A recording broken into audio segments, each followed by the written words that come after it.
ये है उधम सिंह की विरासत पर एक संक्षिप्त जानकारी।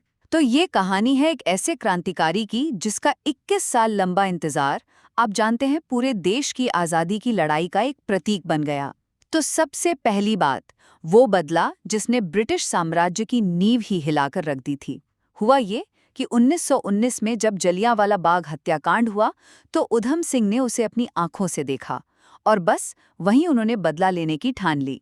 पूरे 21 साल बाद 1940 में वो लंदन पहुंचे और माइकल ओडायर को गोली मार दी। और ये ओडायर कौन था?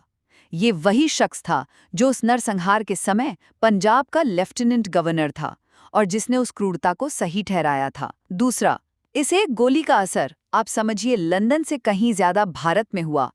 ये सिर्फ एक हत्या नहीं थी, ये तो सीधा ब्रिटिश साम्राज्य के दिल में जाकर एक ऐलान था कि भारत पर जो जुल्म हो रहा है ना, उसकी गूंज अब लंदन की सड़कों पर भी सुनाई देगी।